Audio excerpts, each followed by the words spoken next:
या health and safety का? क्या सर? फायर एंड सेफ्टी का किया है? जी सर। 1 ईयर का? जी सर। आपने 10+2 के बाद किया है या ग्रेजुएशन के बाद? ग्रेजुएशन के बाद। मतलब पीजी सेफ्टी डिप्लोमा किया है, पीडीएस? जी सर जी।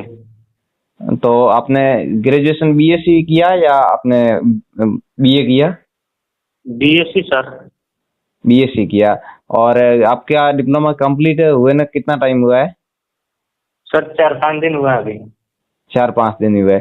आगे किसी क्लाइंट में या अभी कंस्ट्रक्शन का किसी में जॉब करने का विचार है? जी सर। तो आपने कहीं ढूंढा, प्रयास किया?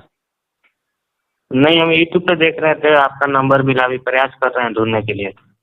ठीक है, अच्छी बात है। आप किसी शुरुआत में किसी कॉन्ट्रैक्टर के साथ घुस जाओ ताकि आपको वहाँ सीखने को मिलेंगे। तो वहाँ ताने बहुत आएंगे कंपनी के, पर वहाँ आपको जी जितने सीखने को मिलेंगे उतना कहीं सीखने को नहीं मिलेगा। उसके बाद में आपकी ग्रोथ डिसाइड होगी। आप जितना सीखोगे उतना कंस्ट्रक्शन लाइन में सीखोगे, उतना कहीं नहीं सीख पाओगे। जी सर। ठीक है। तो आपको सेफ्टी में बेसिक नॉलेज तो होगा, आपने डिप्लोमा किया है तो रेगुलर क्लासें भी ली होगी। जी सर जी। बताइए सेफ्टी क्या होती है, व्हाट इज सेफ्टी? जी, सेफ्टी एक ऐसा माहौल है सर जो हमें खतरों से आज़ादी दिलाता है। किस उसे हम सेफ्टी कहते हैं, जैसे किस प्रकार आज़ाद, किस किस प्रकार के इंडिविजुअल। खतरे, किस किस से आजादी मिलती है हमें? जी सर, जैसे हम खतरों से आज़ादी मिलती है सर। खतरों में जैसे मान लो हमें एनवायरमेंट संरक्षण मिलता है, और क्या मिलता है? हमारे जो कोई भी मटेरियल है तो उसमें मटेरियल डैमेज होने में, मतलब प्रॉपर्टी डैमेज में हमें सुरक्षा मिलती है। और क्या मिलता है? जी मतलब सर। ऐसे इफेक्टिव शब्द बोलोगे, उससे आपका जी जो इंटरव्यू लेने वाला है वो आपसे प्रभावित होगा और आपको अच्छा पैकेज दे सकता है। वरना वो आपको जी। नॉर्मली पैकेज देगा 15-16 हजार 20 हजार लास्ट। जी ठीक है, सर। तो आपको उसमें आपको इन्वायरमेंट सेफ्टी शामिल करना है कि इन्वायरमेंट के संरक्षण होगा, और जो संपत्ति है उसकी संरक्षण होगा। मतलब प्रॉपर्टी डैमेज से हमें सुरक्षा मिलेगी यदि सेफ्टी को हम मेंटेन करके रखेंगे तो। और किसी भी जान माल की हानि नहीं होगी, मतलब किसी भी मानव हानि यानी किसी भी मनुष्य की भी एकदम सुरक्षा मिलेगी। तो हम एक सुरक्षित भारत एंड जीरो एक्सीडेंट नीति है उनको उचित तरीके से पा सकते हैं यदि सेफ्टी नियमों का सही तरीके से पालन किया जाए और उनमें दखलंदाजी को रोका जाए। जी सर। ये ऐसे इफेक्टिव शब्द बोलोगे तब आपको कोई भी इंटरव्यूअर आपको आपसे प्रभावित होगा, और आप जितना पैकेज मांगोगे तो उसमें वो संतुष्ट होगा। जी ठीक है, सर। एक तो इस बात को पहले ध्यान रखना है। जी। अगला आपका क्वेश्चन रहेगा, आपने क्या क्या क्लासों में जैसे कोई टॉपिक पढ़े कि बता सकते हो क्या क्या टॉपिक पढ़े? जी सर। बताइए, हम आपने क्या क्या टॉपिक पढ़े? एक साल तक रीडिंग किया है? हॉट वर्क पड़े सर। हॉट वर्क पढ़ा? यदि कोई, तो हॉट वर्क क्या होता है? किसको कहोगे आप हॉट वर्क? जैसे हॉट वर्क कोई भी वस्तु जिसमें स्पार्क, हीट और हाँ, स्मोकिंग निकलता है उसे हम हॉट वर्क कहते हैं। ठीक है। कोई भी कार्य। हाँ, जैसे मान लो वुड कटर चल रहा है तो वुड कटर हॉट वर्क में आएगा कि नहीं आएगा? क्या सर? वुड कटर एक मशीन है, वुड कटर पावर टूल्स है। जी। तो वो हॉट वर्क में शामिल होगा कि नहीं होगा? नहीं होगा सर। क्यों? सर उसमें से मतलब स्पार्क या हीट नहीं कर रहा है वो, बहुत बहुत या अच्छा। कोई चिंगारी बहुत विंगारी नहीं निकल रही है। बहुत अच्छा टर्निंग पॉइंट है आपका। और दूसरी बात, हॉट वर्क के लिए आप कौन कौन से प्रिकॉशन ले सकते हो और कौन से खतरे हैं उनमें, बताओ हॉट वर्क में। सर हॉट वर्क के लिए प्रिकॉशन बताएं सर। पहले आप खतरे बताओ, हॉट वर्क में क्या खतरे हो सकते हैं? Okay sir. हॉट वर्क में मान लीजिए जैसे सर फायर हो गया। हाँ, फायर फायर हो सकता है। इलेक्ट्रिक शॉर्ट हो सकता है। इलेक्ट्रिकल शॉक हो सकता है। और फिजिकल हजार हो सकता है सर। हाँ, फिजिकल हजार्ड हो सकता है। और कोई टॉक्सिक गैस होगा तो ठीक है। वहाँ पे मतलब वो एक्सप्लोजन हो सकता है, कर सकता है। ठीक है, टॉक्सिक गैस है, स्वास्थ्य के लिए हानिकारक हो सकती है, ये भी खतरा। और और सर स्लिप ट्रिप हो सकता है। है? प्रॉपर हाउसकीपिंग ना किया तो स्लिप ट्रिप हो सकता है, आदमी गिर सकता है। मतलब प्रॉपर पूरा हाउसकीपिंग है, अच्छी हाउसकीपिंग नहीं है तो आग लगने का भी खतरा रहता है। हाँ ठीक है। जी। और कम से कम इसके लिए आपको देखो 10, आपको कोई भी चीज जब आपको इंटरव्यूअर पूछता है तो उसको ये नहीं पूछना है, उनको ये मौका नहीं देना है कि और बताओ। आपको कम से जी कम मतलब लगातार लगातार सीक्वेंस वाइज बताते रहना है, और वो मना करेगा कि वो अब रुको मैं अगला प्रश्न पूछता हूँ, क्योंकि वो संतुष्ट हो जाएगा उस प्रश्न से। सही है ना? जी तो जी सर। ये आपको सुधारात्मक मॉक इंटरव्यू का सबसे बड़ा यही फायदा है कि अपने अब देखो इंटरव्यू लेने वाला कभी नहीं बताता कि ये आपकी कमियां हैं इसमें सुधार करो। वो सीधा कहता है कि आप में इतना नॉलेज है, आप हम हमारी कंपनी आपको इतना पैकेज देगी, आप इसमें संतुष्ट हो तो ठीक, नहीं हो तो हमें दूसरे बंदे मिल जाएंगे।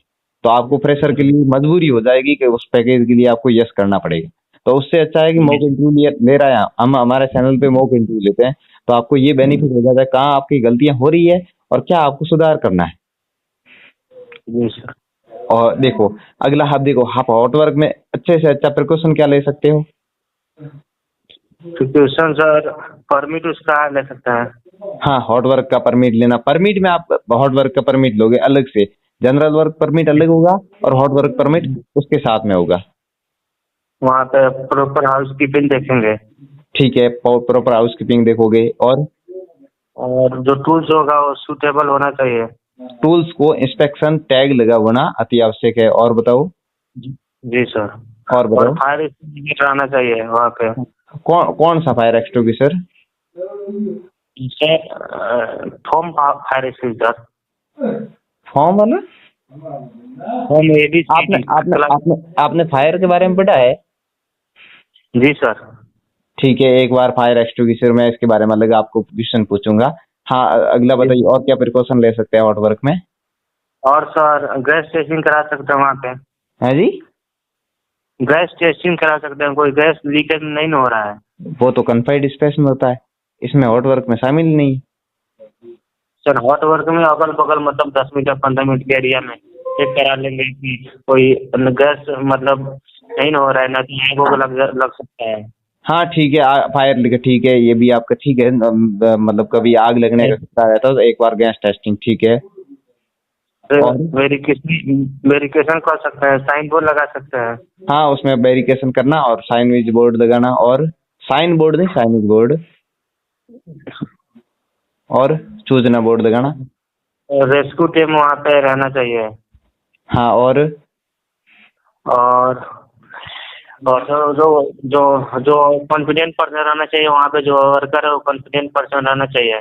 आप कैसे डिफाइन करोगे कि जो वेल्डर है वो वेल्डर ट्रेंड है या नहीं है? उसको ऑथराइज कैसे करोगे कि यही बंदा वेल्डर है और ये हेल्पर है? और दूसरी बात, एक प्रिकॉशन, उसको प्रिकॉशन एक ये है कि हेल्पर को कभी वेल्डिंग करने या कटिंग करने नहीं देना है। जी सर जी।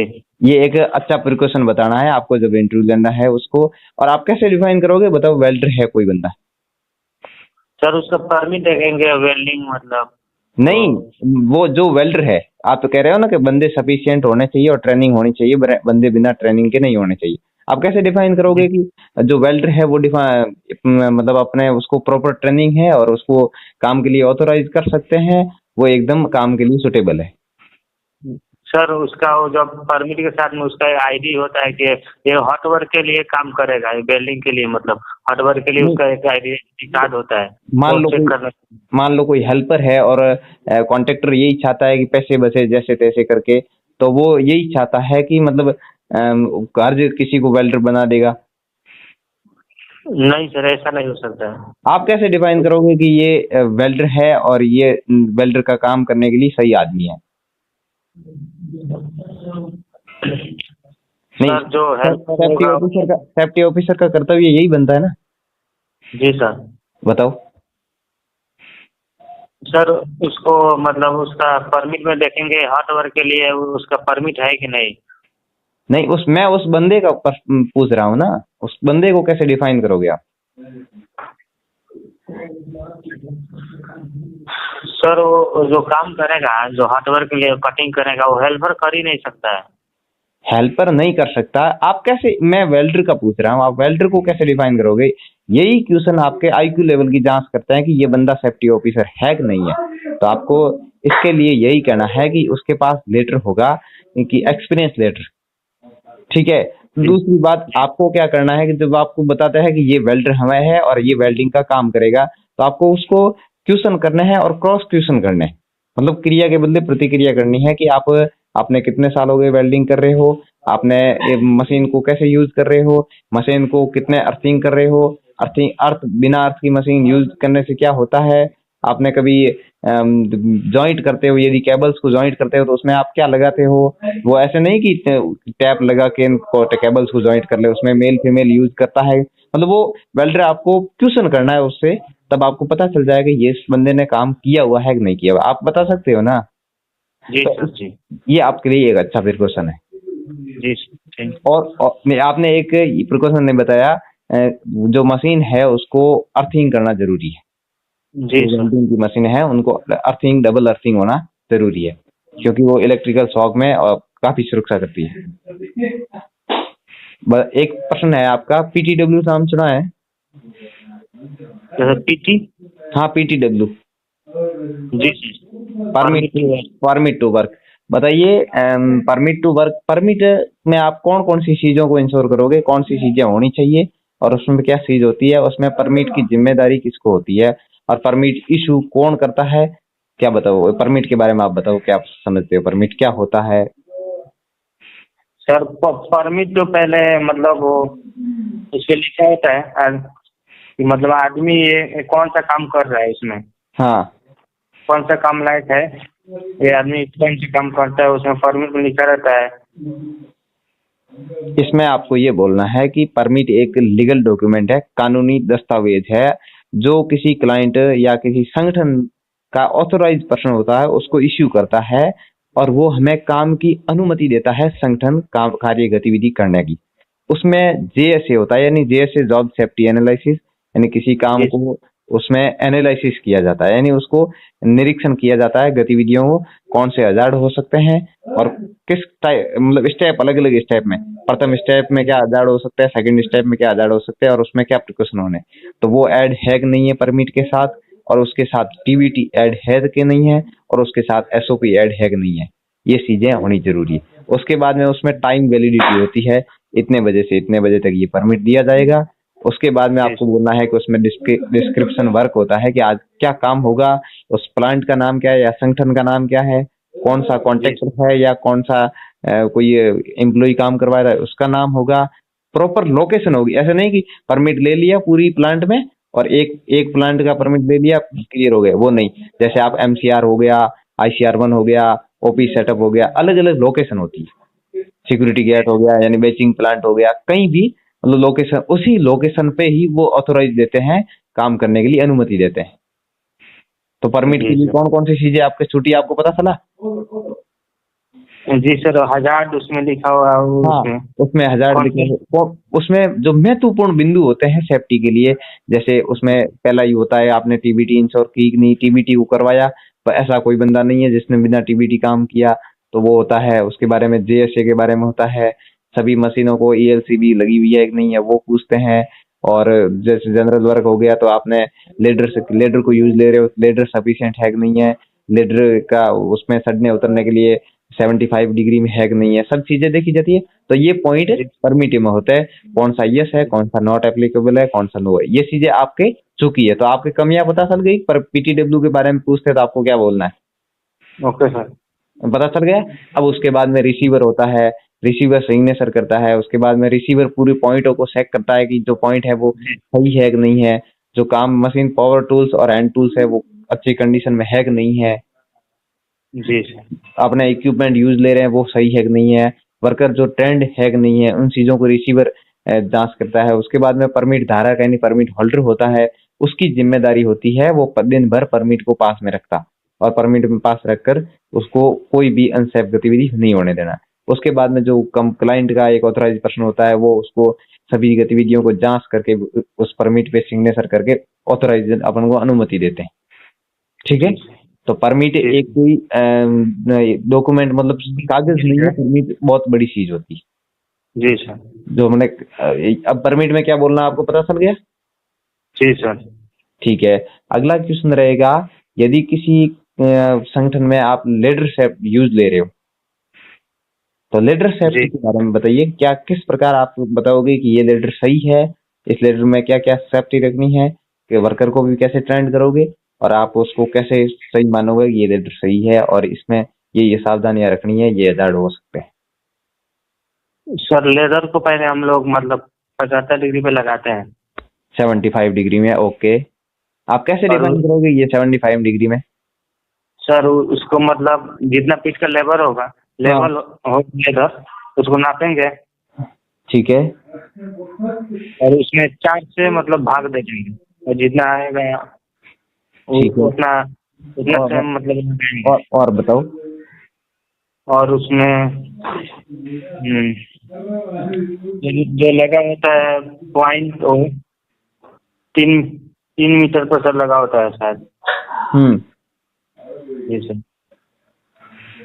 3 मीटर पे? लगा होता है लेदर।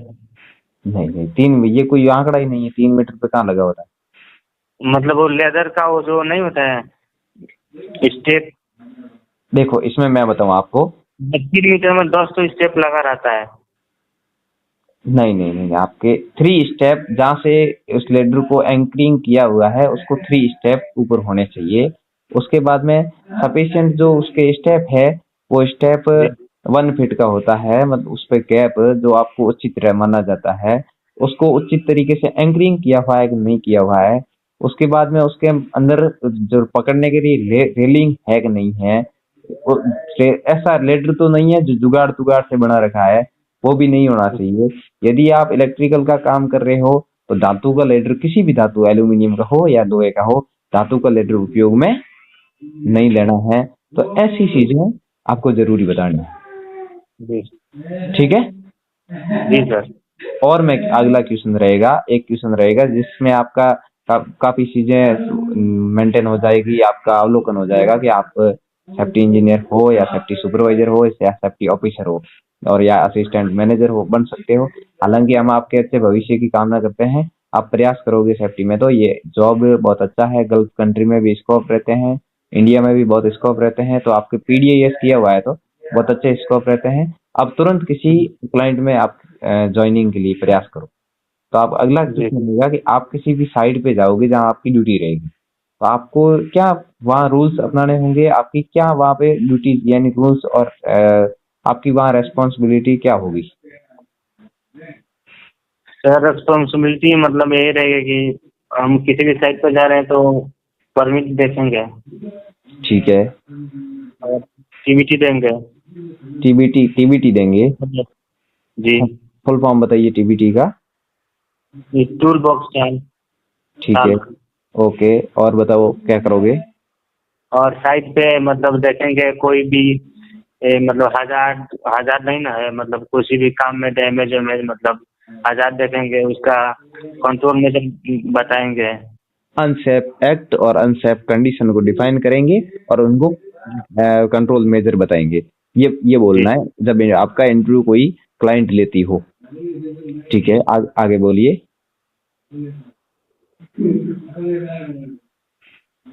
और क्या रहेंगे आपके अधिकार और आपके कर्तव्य रहेंगे वहां पे? आपको क्या क्या वहाँ क्या जिम्मेदारियां रहेगी आपकी, बताइए। और सर, उसको जो वर्कर है मतलब प्रॉपर देखेंगे पीपी पहने है कि नहीं, और वर्कर टाइप पर अगर काम कर रहा है तो फुल बॉडी हार्नेस पहना है कि नहीं। तो मतलब मतलब काम के अनुसार पीपीई पहना है कि नहीं पहना, उनको देखना, प्लस पीपीई का उनकी निरीक्षण करना, इंस्पेक्शन करना, ताकि वो ऐसा नहीं कि मतलब जूता पहना हुआ है ना, पर जूते में तो पैर उंगलियां तो बाहर निकली हुई है आगे, जी सर। वो भी नहीं होना चाहिए। फुल बॉडी हार्नेस पहना हुआ है, फुल बॉडी हार्नेस का टीपीआई नहीं है, थर्ड पार्टी इंस्पेक्शन नहीं है, ऐसा भी ये चीजें देखनी है। देखना पड़ेगा। ठीक है। और जैसे हेलमेट पहना हुआ है, हेलमेट में सैन स्ट्रिप नहीं लगाई हुई है, तो मतलब ये अनसेफ एक्ट और अनसेफ कंडीशन और पीपी का अपन उचित पालन करवाएंगे। और बोलिए। और सर कुछ इसके बारे में उतना आइडिया नहीं है। आप इस क्वेश्चन को, ये क्वेश्चन एक ऐसा क्वेश्चन है जो हर इंटरव्यू लेने वाला बंदा पूछता है। जी सर। क्योंकि ये क्वेश्चन आपको अंदर कितनी एबिलिटी है उस सभी एबिलिटी को बाहर बता देता है। जी सर। तो आपका पहला वहां जाते ही क्या प्रोग्राम रहता है कि डेली मॉर्निंग में टीबीटी देना। टीबीटी में वो चीज बताना कि आज एक्टिविटी क्या होगी, आज की एक्टिविटी में क्या हजार्ड है और क्या अपन को प्रिकॉशन लेने हैं, उसमें क्या क्या कंट्रोल मेजर अपनाने हैं, उसके बारे में बताना है टीबीटी में। उनके हेल्थ स्टेटस के बारे में बताना है। यदि कोई नया मेंबर आया है तो उनका इंडेक्शन करवाना है सभी का, उनको मतलब साइड पे क्या क्या गतिविधियां चल रही है, कोई इंसिडेंट एक्सीडेंट नियर मिस कुछ साइड पे हुआ है तो वो बताना है, उसको क्यों हुआ उसको बताना है। ठीक है। उसमें आज जो काम कर रहे हैं उनकी जेएसए हो तो जेएसए की टीबीटी में ट्रेनिंग देनी है, उसकी एसओपी हो तो एसओपी की ट्रेनिंग देनी है। और जो आपको इफेक्टिव कोई, या मान लो स्नैक आ गया तो स्नैक की आपको जो चीजें मतलब हो गई कि साइड पे कल परसों जो हो गया तो उसके बारे में बताना है टीबीटी में। और टीबीटी में क्या बताओगे कि उनसे वर्कर से सवाल करना है कि आपके कुछ मन में सवाल हो, यदि सेफ्टी से संबंधित आपको संदेह है, आपको डाउट है, कुछ पूछना हो तो उनसे भी सलाह लेना जरूरी है। ये क्वेश्चन होते हैं टीबीटी के अंदर, ये आपकी जिम्मेदारी होती है टीबीटी के अंदर। उसके बाद में आपका रहता है ऐसा कोई भी काम बिना परमिट के नहीं होना चाहिए। परमिट ऐसे नहीं कि जनरल वर्क ले लिया आप काम हाइट पे कर रहे हैं, वो भी नहीं होना चाहिए। यदि हाइट पे काम कर रहे हैं तो हाइट पे काम करने के लिए क्या चाहिए, तो क्या हम वहां जाके देखेंगे इसका फोल्डिंग लगी है क्या, ग्रीन टैग इसका फोल्डिंग पे है, और क्या है, यदि फुल बॉडी हार्नेस है तो उसका टीपीआई है, यदि फुल बॉडी हार्नेस है तो वर्कर को फुल बॉडी हार्नेस पहनना आता है या ट्रेनिंग है कि नहीं है। यदि फुल बॉडी हार्नेस पहना हुआ है उसने कहीं एंकरिंग नहीं किया है तो उनको वो भी ट्रेनिंग देना है, एंकरिंग करने से क्या फायदा है, लाइफ लाइन लगाई है, टो बोर्ड लगाया है, गार्ड रेल लगाई है, उसका प्लेटफॉर्म सही है, ये हाइट वर्क पे देखा जाता है, ये हमारी जिम्मेदारी है। यदि एक्सावेशन चल रहा है तो एक्सावेशन को कहीं वेरिफिकेशन किया हुआ है कि नहीं किया हुआ है, वो भी यदि डेप्थ 1 मीटर से ज्यादा है तो उसको हार्ड वेरिफिकेशन किया हुआ है कि नहीं किया हुआ है। तो ये चीजें जब आपको इंटरव्यू लेता है तो उनको चीजें इतनी बतानी है कि अगला बंदा बोले अब मैं अगला क्वेश्चन कर रहा हूँ, आपको इस क्वेश्चन में मेरे को संतुष्टि, मतलब अगले बंदे को उस आपके उत्तर से संतुष्टि मिल जाए और वो अगला क्वेश्चन कर ले। ठीक है। तो ये नॉलेज आपको कंस्ट्रक्शन लाइन में और आपको क्लाइंट में मिलेगा। तो आप ऐसा करिए 2 से 3 घंटे पढ़िए और हमारे चैनल पे आपने जुड़े तो इंटरव्यू दिया तो आपका बहुत बहुत आभार, और हम आपके उज्जवल भविष्य की कामना करते हैं इस सेफ्टी डिपार्टमेंट में। सर इसका फोल्डिंग किएगा है जी, इसका फोल्डिंग में जी सर। हाँ, इसका फोल्डिंग के बारे में आप एक बार बेसिक काफी चीजें सीख लो, इसका फोल्डिंग के टाइप सीख लो, इसका फोल्डिंग में क्या क्या देखना होता है, उसका बेस प्लेट लगी है कि नहीं है, उसमें अपने कौन सी सफिशिएंट है, ये एक बार आप काफी चीजें पढ़ लो। उसके बाद में एक बार आप चाहते हो तो और अच्छा इंटरव्यू दे सकते हो। इंटरव्यू में मैं खुद अभी रिन्यू पावर में सेफ्टी इंजीनियर हूँ तो ड्यूटी कर रहा हूँ, तो मेरे को फील्ड नॉलेज है। आप यदि अच्छा नॉलेज सीख के और इंटरव्यू दे सकते हो तो उसमें आप आज से आपको पता चल गया होगा कि क्या क्या चीजें मेरे को डाउट है, क्या मैं किस स्थिति में हूँ और मेरे को क्या करना चाहिए और क्या मैंने गलतियां की है। जी जी ठीक है। तो थैंक यू भैया, थैंक यू भैया, थैंक यू सर। सर अब कब मुझे कॉल करेंगे लेबर देने के लिए प्रॉपर पढ़ के? है जी, तो सर तैयारी मतलब करके कितना दिन बाद कॉल करें आपके पास? वो आपकी इच्छा पर निर्भर करता है। ठीक है। तो कुछ और संदेह हो तो पूछना चाहते हो हमारी एकेडमी के बारे में या हमारे बारे में या सेफ्टी डिपार्टमेंट के बारे में या आज इंटरव्यू दिया उसके बारे में कुछ? जी सर। एकेडमी मतलब सर आपका एकेडमी है? हाँ, गिफ्ट सेट में मैं खुद तो ड्यूटी कर रहा हूँ क्लाइंट में, रिन्यू पावर कंपनी में।